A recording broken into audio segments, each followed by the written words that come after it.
Hello everybody, before we dive into today's video, we're very happy to introduce one of our favorite sponsors to work with, the historic city of Quincy, Massachusetts.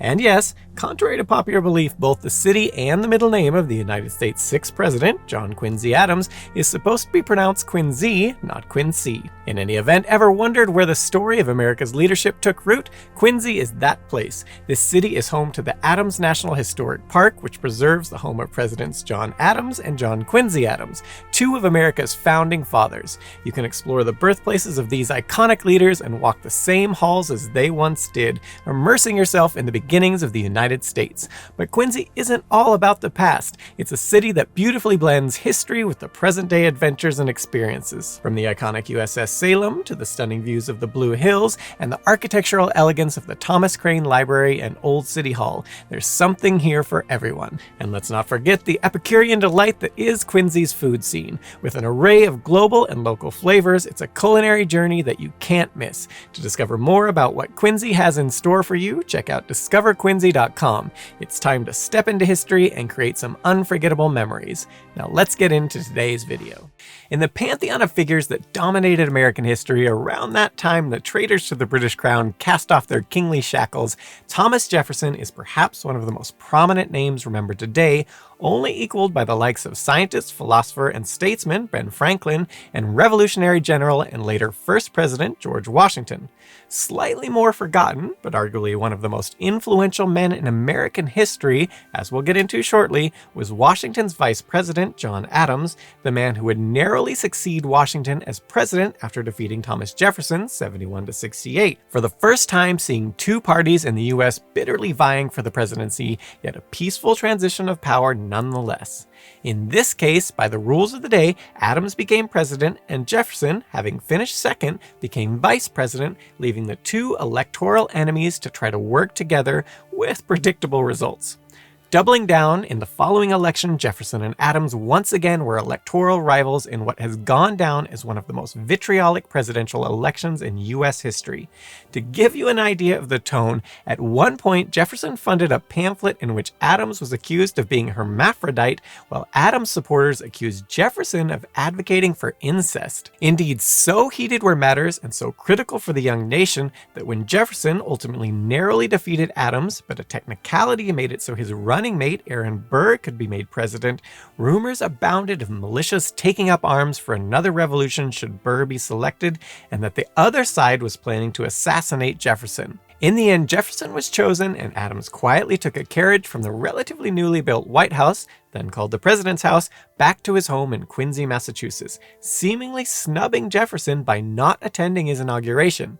But what might surprise you about all of this is Jefferson and Adams, though starkly different in temperament, background, and political and religious beliefs, had long been the closest of friends before and for many years after, with Jefferson stating of Adams to James Madison, "Adams is so amiable that I pronounce you will love him if ever you become acquainted with him." And Adams intoning of Jefferson, "Intimate correspondence with you is one of the most agreeable events in my life." Here now is the true story of two of America's most influential statesmen and their rather odd couple, endearingly close friendship that endured for nearly a half-century of their lives. Thomas Jefferson was born on April 13, 1743, initially raised at his family's Shadwell plantation in Virginia, though upon his father's death when Jefferson was only 14, he inherited a portion of his estate, some 5,000 acres, which included his future home Monticello, as well as a significant number of slaves, all of which he would add to upon his wife's father's death, whereupon Jefferson gained another 11,000 acres and 135 more slaves. On this, as would be something of a paradox throughout Jefferson's lifetime, when he would later take up practicing law, he would spearhead several pieces of anti-slavery legislation and even defended for free several slaves seeking emancipation, in one such case making the argument in court, everyone comes into the world with a right to his own person and using it at his own will. This is what is called personal liberty and is given him by the author of nature, because it is necessary for his own sustenance. Sentiments he would later double down on in the Declaration of Independence, writing perhaps one of the most famous sentences ever written in history. We hold these truths to be self-evident, that all men are created equal, that they are endowed by their Creator with certain unalienable rights, that among these are life, liberty, and the pursuit of happiness. However, when this argument failed to sway the judge and his client lost, Jefferson reportedly gave him money presumed to be used to help him escape his master. Yet despite all of this, of the hundreds of slaves he owned in his lifetime, Jefferson freed only a handful, even upon his death having them all sold off to cover his debts instead of freed as others, such as George Washington, had done. As for Washington, when he was near death, he noted in his will that all his slaves, over 300, should be freed upon his wife's death, and that those who were too elderly or sick to work should continue to be supported by the estate. Further, those who were unable to acquire an education on their own should be provided with tutors to teach them reading, writing, and some useful trade with which they could use to then support themselves after being freed. He wrote of all this, "The unfortunate condition of the persons whose labor in part I employed has been the only unavoidable subject of regret. To make the adults among them as easy and as comfortable in their circumstances as their actual state of ignorance and improvidence would admit, and to lay a foundation to prepare the rising generation for a destiny different from that in which they were born, afforded some satisfaction to my mind, and could not, I hope, be displeasing to the justice of the Creator." In stark contrast, going back to Jefferson, of the only handful of slaves he did free in his lifetime, they were almost all connected to his slave Sally Hemings, who was also the half-sister of his deceased wife. Hemings was herself briefly freed by default by joining Jefferson for a couple years in France, but he ultimately persuaded the teen girl to return with him to the United States and a life of slavery once again, with the pair seemingly having a long-standing secret relationship, the nature of which is still hotly debated today, though that allegedly produced several children who Jefferson would later free. But that is a topic for another day. In any event, by the time of his adulthood, by virtue of his wealth, education, and prominence in Virginia, Jefferson was practically a shoo-in for high political office, including selected to the Continental Congress, as well as governor of Virginia for a time. Tall, eloquent, polite to the extreme, and exceptionally reserved, Jefferson was the model of a Virginian gentleman of the age, massive plantation, and slaves to boot. Coming into existence 8 years before Jefferson in 1735, John Adams could not have contrasted more starkly with Jefferson. Born to a more upper-middle-class level background and owing his rise to prominence more to his intelligence, extensive learning, and legal work than gifted many of the advantages Jefferson was, Adams' father had originally thought his son would follow him into the life of clergy and as a farmer, but Adams instead noted he felt lawyers of the age were noble and with gallant achievements, whereas most clergy, in his opinion, were men who pretended sanctity, and among them some absolute dunces. As was a theme throughout Adams' life, contradictory behavior, such as Jefferson had with regards to slavery, wasn't Adams' thing. If Adams felt a certain way about something, the entire world could tell him he was wrong, and he wouldn't budge on his assertions, nor actions, nor shut up about it, no matter the consequences, unless convinced otherwise through reason. And as for slavery, Adams loathed it, stating, "Slavery is a foul contagion in the human character." Further contrasting their characters, while Jefferson was known for extreme politeness and courtesy, even with his staunch enemies, Adams was, shall we say, less couth, as you may have gathered from his aforementioned dunce's comment about clergy, despite that his own father, who he was telling this to, was one of those ministers. As fellow founding father and great friend to both men, Benjamin Rush, would write of Adams, he was a stranger to dissimulation. Or as Adams would sum up of himself, I am obnoxious, suspected, and unpopular. Short, squidgy around the edges, known for his inability to keep his mouth shut on any matter he had an opinion on, as well as seemingly unabashedly little caring of hurting anyone's feelings or about the abrasiveness with what he said, Adams was nonetheless, if not always liked, extremely respected among his peers as one of the greatest political and legal minds of his era, as well as for his devotion to the burgeoning nation and extreme integrity. With such contrasting personalities, backgrounds, and, as we'll get into shortly, diametric political beliefs, it may seem odd that the two men would form such a deep and lasting friendship, but form it they did. It was in 1775 that a 32-year-old Thomas Jefferson would first encounter the 40-year-old Adams, and seemingly the pair quickly took to each other, with Jefferson impressed by Adams' fierce defense of his ideas before Congress, and Adams respecting Jefferson's reserve and keen insights. From here, the two men's roles in the forming of the United States cannot be understated. Perhaps no other individuals outside of Washington and Ben Franklin played a greater single part in the Revolution. For his part, Adams would pen the Massachusetts Constitution, as well as a work called A Defense of the Constitutions of the Government of the United States that would both ultimately largely inspire a massive amount of the US Constitution, despite that Adams himself would not be directly involved in it owing to being overseas at the time. But while Adams was not there, his ideas were, with his defense serialized in papers in Philadelphia and read religiously by the crafters of the Constitution while they were crafting it. For some choice ideas he proposed in these two things, these included the formation of a three-branch government, as well as a bicameral legislation, among countless other contributions derived from his works and mirrored in the US Constitution. Beyond this, Adams also changed history markedly during the Treaty of Paris. In this one, Adams particularly played a key role in the preliminary article of peace officially agreed to on November 30th, 1782. Just as significant, before this, Adams convinced Ben Franklin that while Congress had instructed them to make no efforts towards peace that did not include France being involved in the negotiations, instead they should deal directly with the British, as this would increase the odds of a maximally favorable deal for the United States without any concern for France. This was a slight double cross to a nation who had been critical in helping the colonists win the war, but it also was an accurate assessment of the situation, and Franklin was persuaded. On this note, the negotiations were extremely successful, with the British not only agreeing to officially acknowledge the United States sovereignty, but also giving shockingly favorable terms to the new nation in a variety of history-changing ways, including giving up many lands that, had they not, would have seen the young United States surrounded on all sides by the British instead of only in the north in Canada.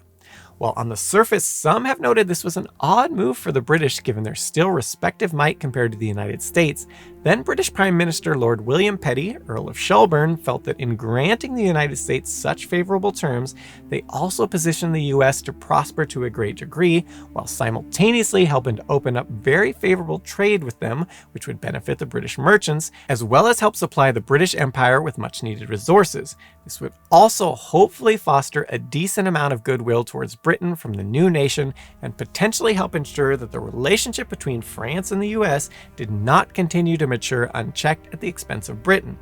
And in retrospect, while the now dubbed special relationship between the British and Americans wasn't always smooth in the aftermath, on the whole, such friendly relations with their former colonies has served the UK extremely well and been a boon to the United States as well. So much so that the US Department of State's webpage on the relationship between the US and the UK starts off, "The United States has no closer ally than the United Kingdom. Following the end of the American Revolution in 1783, in 1785 our two countries established diplomatic relations. Other than a brief break in relations during the War of 1812, the United States and the United Kingdom have remained durable partners and allies. Our partnership is a foundation of our mutual prosperity and security." From all this, it is interesting to think what would have happened if John Adams had not convinced Benjamin Franklin that they should abandon trying to negotiate the peace with France as a partner and instead deal directly with Britain, with a key selling point for the generous terms in the treaty being closer ties between Britain and the US and a lessening of relations with France. In any event, more indirectly, Adams influenced the nation through very explicitly grooming his son to achieve a similar life of political greatness in the country, instilling him the same unrelenting morals and ideals he himself held, with John Quincy Adams ultimately rising to the office of president, and then somehow seeing this be the least of his adult achievements when he followed it up by a long and distinguished career in Congress, where he tirelessly laid the foundation for what Abraham Lincoln and his supporters would ultimately achieve in the fight against slavery. Going back to Jefferson, beyond, as noted, becoming a Virginian representative to the Second Continental Congress, he was subsequently selected to the Committee of Five to help craft the Declaration of Independence, along with Ben Franklin, John Adams, Robert Livingston, and Roger Sherman. In a surprising move, the committee selected the young 33-year-old Jefferson to write the document over the much more distinguished writer and well-known individual worldwide in Ben Franklin, or the massively more accomplished legal and political mind in John Adams. It was, however, Jefferson's soon-to-be great friend in Adams who would ultimately persuade both the committee to choose Jefferson in the first place and also to convince Jefferson himself to take the lead. As Adams would write to Jefferson on his reasoning, Reason first, you are a Virginian and a Virginian ought to appear at the head of this business. Reason second, I am obnoxious, suspected, and unpopular. You are very much otherwise. Reason third, you can write 10 times better than I can. Jefferson also, as noted, served as the governor of Virginia, eventually became minister to France, became the first U.S. Secretary of State during George Washington's presidency, helped organize the Democratic-Republican Party, became vice president under John Adams, and then ascended to the presidency itself, serving 2 terms before following in George Washington's footsteps and choosing not to run a 3rd time despite his extreme popularity. Going back to their rather odd friendship, the 2 men became particularly close following the death of Jefferson's wife Martha at the age of only 33 in 1781. This event sent Jefferson into a depressive spiral, reportedly for weeks after simply pacing back and forth to the point of extreme exhaustion. Later, his daughter Martha would state she'd accompany him on long rides to nowhere, where she was a solitary witness to many a violent burst of grief. After his wife's death, Jefferson would wear a locket containing her hair for the rest of his life and never remarried. Although, as noted, he seems to have had a secret lifelong relationship with his wife's half-sister and his slave, Sally Hemings. A few years later, in 1785, apparently still grieving, Jefferson was appointed as minister to France alongside Adams, with it alleged some hoped venturing off to Europe would help finally heal this wound in the man. Even before his departure, Adams and Jefferson friendship had become close, with Jefferson rushing to try to catch the same ship Abigail Adams was on to travel across the Big Blue, writing to John Adams in 1784, "I have hastened myself on my journey hither in hopes of having the pleasure of attending Mrs. Adams to Paris and for lessening some of the difficulties to which she may be exposed." On this note, it wasn't just Jefferson and John Adams who became great friends, but similar affections resided between Abigail Adams and Thomas Jefferson, with the 2 penning countless extremely affectionate letters to one another. With, for example, Abigail stating of Jefferson he is "one of the choice ones of the earth," and Jefferson at one point writing in kind to James Madison stating that Abigail Adams was "one of the most estimable characters on earth." Unfortunately, Jefferson arrived too late and was not able to accompany Abigail, ultimately sailing 2 weeks later. But upon their combined arrival in France, Jefferson took to frequently dining and otherwise spending significant time with the Adams family. Abigail Adams would state of this time together, "Jefferson was the only person with whom my companion could associate with perfect freedom and reserve." Not only this, but certain of their children also came to be beloved by the other family, with, for example, Jefferson's daughter Maria, upon first arriving in Europe, residing with Abigail Adams in London until Jefferson could reunite with her, with the 2 forming an extremely strong bond. For his part, Jefferson also came to adore John Quincy Adams, with the feeling seemingly mutual, and John Adams even later writing to Jefferson referring to John Quincy Adams as "our son."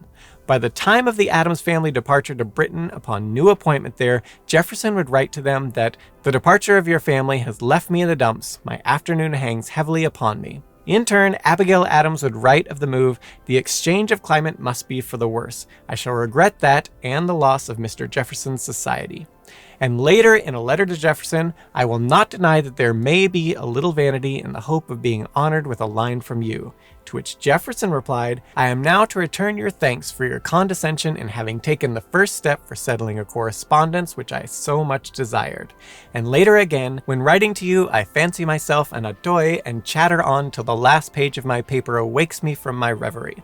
On top of this, when at one point he'd not received a letter from Abigail for some time, Jefferson wrote to John Adams asking, "What step to take to provoke a letter from Mrs. Adams, from whom my files inform me I have not received one these 100 years." At this point, the group were virtually family to one another, with Abigail herself exchanging dozens of letters with Jefferson over the following 3 years they were distant in Europe, and her husband and Jefferson countless more.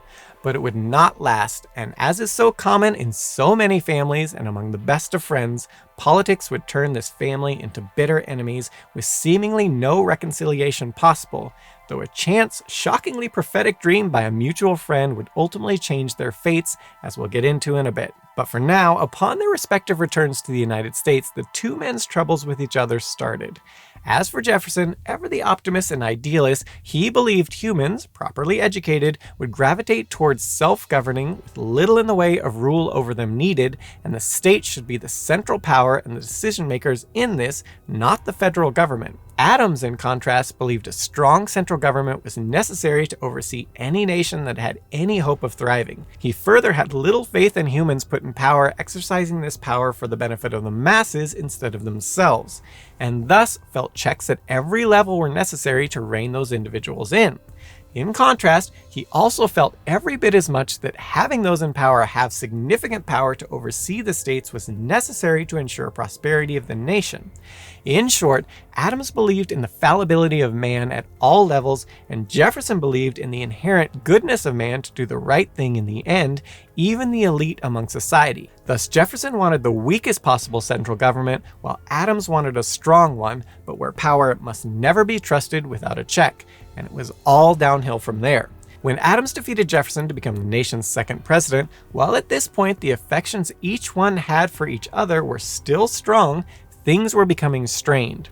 As for Abigail, she nevertheless had strong belief this would not cause significant issue, writing to her sister, "I have long known Mr. Jefferson and have entertained a friendship for him. He is a man of understanding and of probity. Between him and Mr. Adams there has ever subsisted harmony. Though they have not accorded always in sentiment, they have dissented without warmth or ill will, like gentlemen, and Mr. Jefferson, I have not a doubt, will support the president." And indeed, upon election, Adams reached out to Jefferson in hopes of forming something of a bipartisan presidency, working together towards shared goals of the nation and mending the ever-growing extreme divide between the two parties.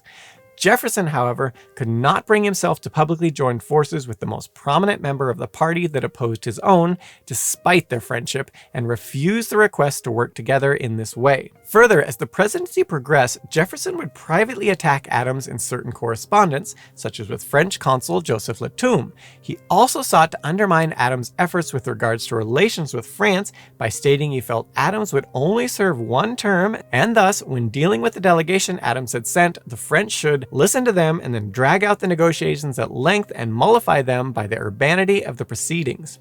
He would also describe Adams during this time as distrustful, obstinate, excessively vain, and takes no counsel from anyone.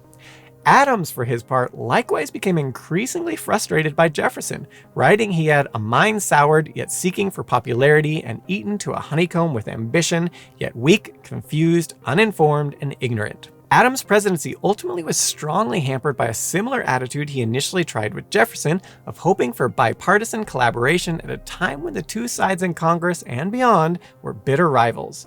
John Quincy Adams would write to his father of all of this, "Had you been the man of one great party which divides the people of the United States, you might have purchased peace by tribute. Had you been the man of the other party, you would have left the only favorable moment for negotiating peace to the best advantage. You have therefore given the most decisive proof that in your administration you were the man not of any party, but of the whole nation." As alluded to, things did not improve in the subsequent election. In fact, at one point, Jefferson seems to have helped bankroll Scottish scandalmonger James Collander's work, The Prospect Before Us, which, among other things, attacked Adams by stating he was mentally deranged and a hideous hermaphroditical character which has neither the force of a man nor the gentleness and sensibility of a woman. Ultimately, Colander was jailed for this thanks to the controversial Alien and Sedition Acts, which made it, at the time, a crime to knowingly make false statements about the federal government. Jefferson would later pardon Colander upon becoming president, only to see Colander try to blackmail Jefferson if not given a postmaster position. Jefferson refused, and Colander subsequently outed Jefferson for allegedly funding his work attacking the Federalists and Adams, and further outed Jefferson's alleged long-standing relationship with his slave Sally Hemings, stating, "It is well known that the man whom it delighteth the people to honor keeps, and for many years past has kept, as his concubine one of his own slaves. Her name is Sally. The name of her eldest son is Tom. His features are said to bear a striking resemblance to those of the president himself. The boy is 10 or 12 years of age. His mother went to France in the same vessel with Mr. Jefferson and his two daughters. The delicacy of this arrangement must strike every person of common sensibility. What a sublime pattern for an American ambassador to place before the eyes of two young ladies."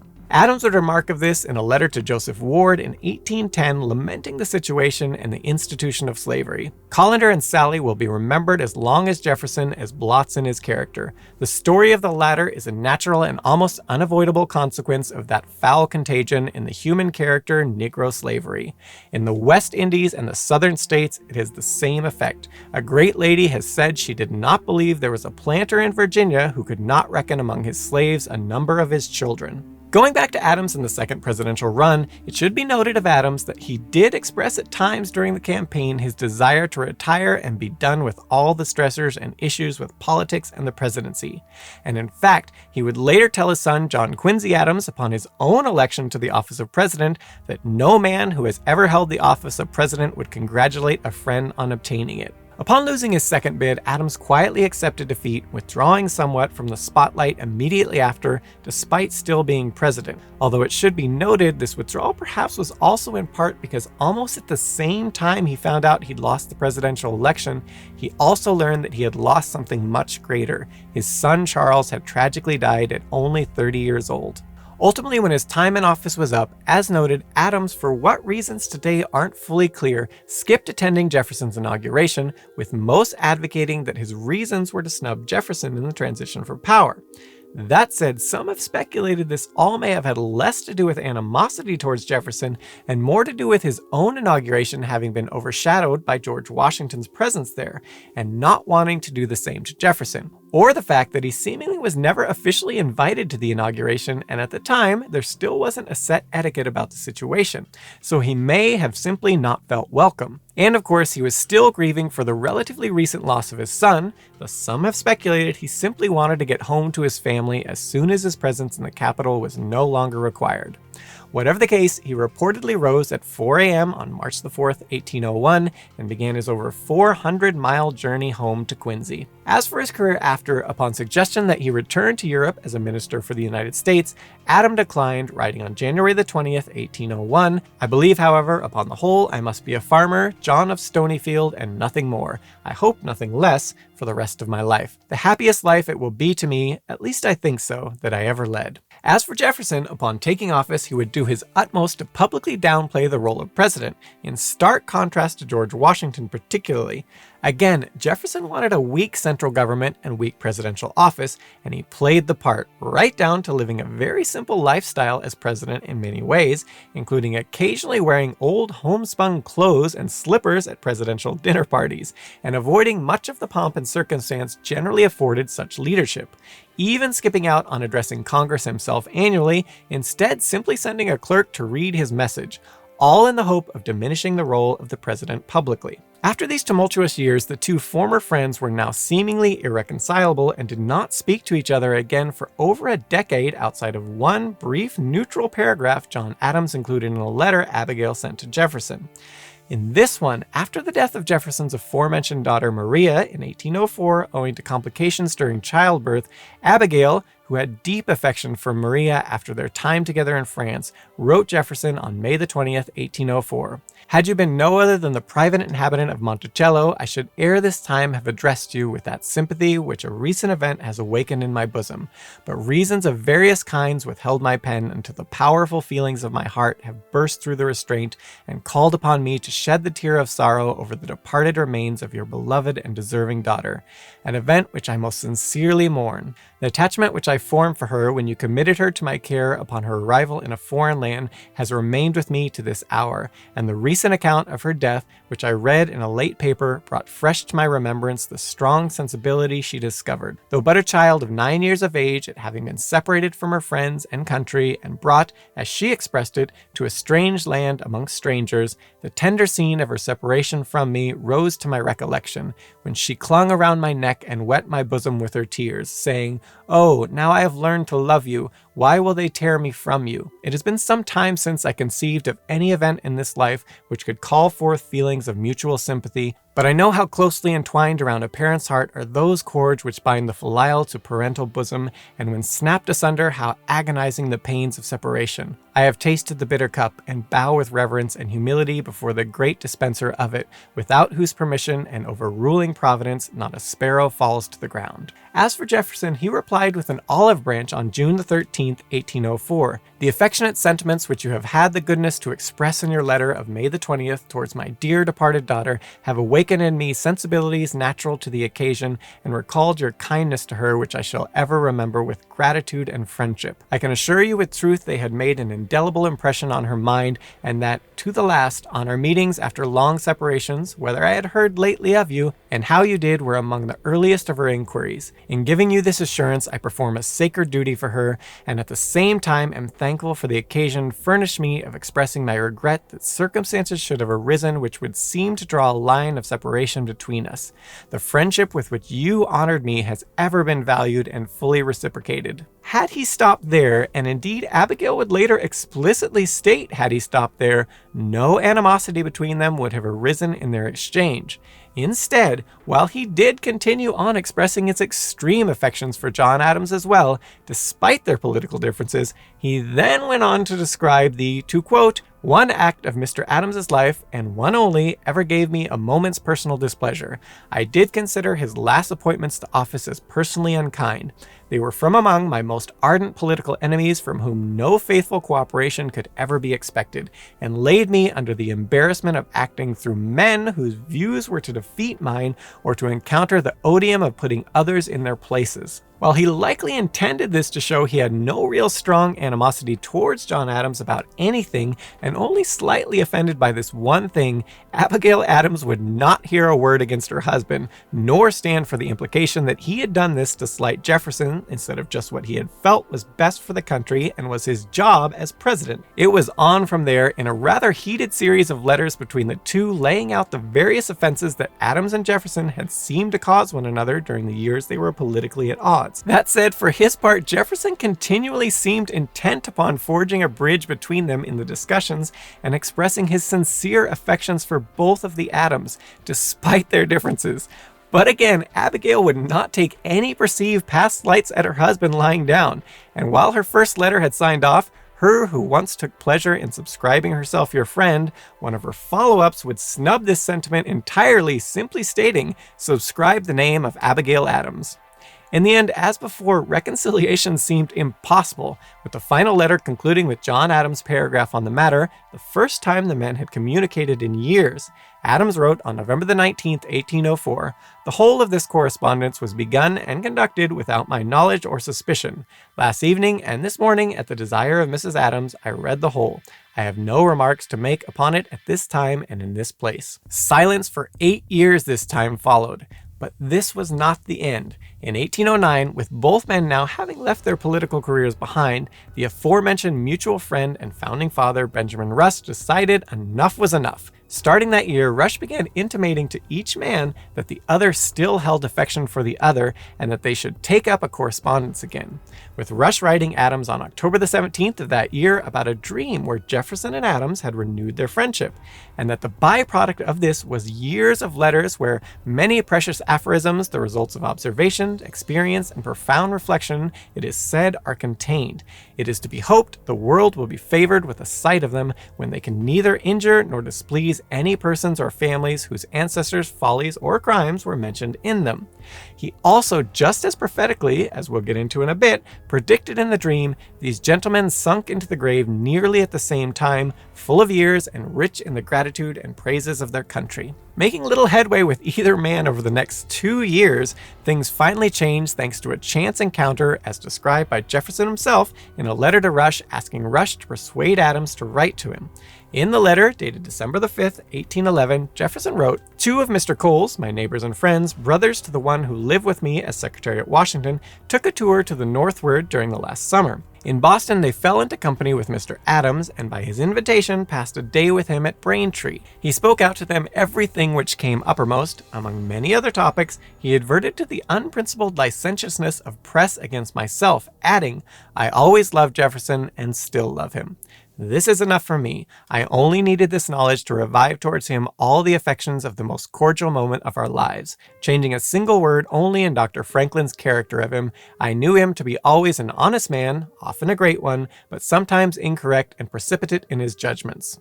And it is known to those who have ever heard me speak of Mr. Adams that I have ever done him justice myself and defended him when assailed by others, with the single exceptions as to his political opinion. But with a man possessing so many other estimable qualities, why should we be desocialized by mere differences of opinion in politics, in religion and philosophy, or anything else? His opinions are as honestly formed as my own. Our different views of the same subject are the result of difference in our organization and experience.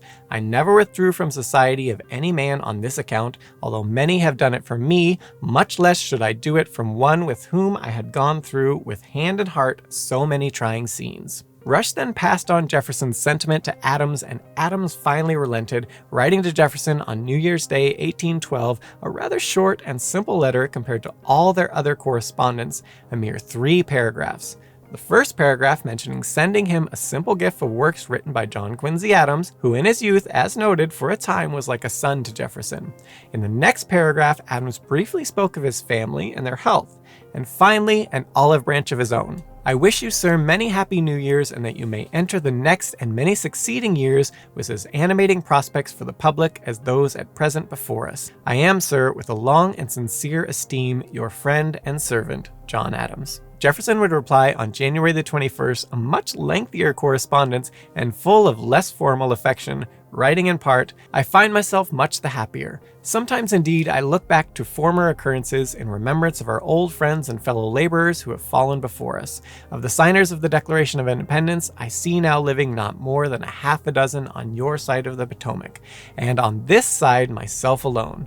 You and I have been wonderfully spared, and myself with remarkable health and a considerable activity of body and mind. I have heard with pleasure that you also retain good health and a greater power of exercise and walking than I do, but I would rather have heard this from yourself, and that writing a letter like mine, full of egotisms and of details of your health, your habits, occupations, and enjoyments, I should have the pleasure of knowing that, in the race of life, you do not keep, in its physical decline, the same distance ahead of me which you have done in political honors and achievements. No circumstances have lessened the interest I feel in these particulars respecting yourself.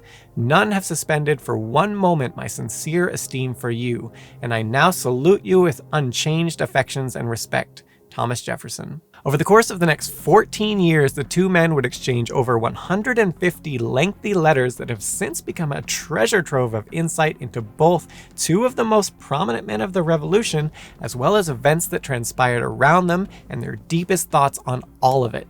Abigail Adams herself would also finally relent and let go of past offenses, chiming in on July the 15th, 1813, while her husband signed off his letter by writing, "You and I ought not to die before we've explained ourselves to each other. I shall come to the subject of religion by and by. Your friend, John Adams." Enough room was left for Abigail to write, "I have been looking for some time for a space in my good husband's letter to add the regards of an old friend, which are still cherished and preserved through all the changes and vicissitudes which have taken place since we first became acquainted, and will, I trust, remain as long as. Abigail Adams." From here, their separate correspondence resumed as well all the way to her death. On this, upon learning of the death of Abigail Adams in 1818, Jefferson wrote to his friend, "I know well and feel what you have lost, what you have suffered, are suffering, and have yet to endure. The same trials have taught me that, for ills so immeasurable, time and silence are the only medicines. I will not, therefore, by useless condolences open afresh the sluices of your grief, nor, although mingling sincerely my tears with yours, will I say a word more where words are vain. But that it is of some comfort to us both that the term is not very distant at which we are to deposit in the same cerement our sorrows and suffering and bodies, and to ascend in essence to an ecstatic meeting with the friends we have loved and lost, and whom we shall still love and never lose again. God bless you and support you under your heavy affliction." On this note, in some of their last correspondence, their discussion turned to that of both their looming demises, with Jefferson writing Adams on June the 1st, 1822, "When all our faculties have left or are leaving us one by one, sight, hearing, memory, every avenue of pleasing sensation is closed, and athame, debility, and malaise left in their places, when the friends of our youth are all gone, and our generation has risen around us whom we know not, is death and evil. When one by one one our ties are torn, and friend from friend is snatched forlorn. When man is left alone to mourn, oh then how sweet it is to die. When trembling limbs refuse their weight, and film slow gathering dim the sight, when clouds obscure the mental light, 'tis nature's kindest boon to die. And Adams replying 2 weeks later, I answer your question, is death an evil? It is not an evil, it is a blessing to the individual and to the world. Yet we ought not to wish for it till life becomes insupportable. We must wait the pleasure and convenience of the great teacher. But through it all, the great friends continued writing, with Jefferson stating, crippled wrists and fingers make writing slow and laborious. But while writing to you, I lose the sense of these things in the recollection of ancient times, when youth and health made happiness out of everything. In the end, despite their extreme political differences, backgrounds, and dispositions, the odd couple of the Revolution's affection for one another never waned again, all the way to their deaths. On this, Benjamin Rush's final prediction from his dream of what would happen if the two men reunited came true. On July the 4th, 1826, Thomas Jefferson and John Adams would die almost simultaneously, the 83-year-old Jefferson in his expansive estate in Monticello, and the 90-year-old John Adams in his more humble Quincy home, both passing on the 50th anniversary of the day the nation they helped form declared its independence. As for Jefferson, it is unknown what his mind was thinking of in his last moments, with his last known words simply asking if it was yet the 4th of July, and later, when it was, refusing further laudanum from his physician stating, no doctor, nothing more. Adams, however, was thinking of Jefferson just before his death, reportedly stating as his last words, Thomas Jefferson survives. Whether this was said in amusement that his rival had succeeded in living beyond him, or simply affection for his great friend, isn't known. But what is known is that his last statement was incorrect. Over 500 miles away, Thomas Jefferson had passed away a few hours before.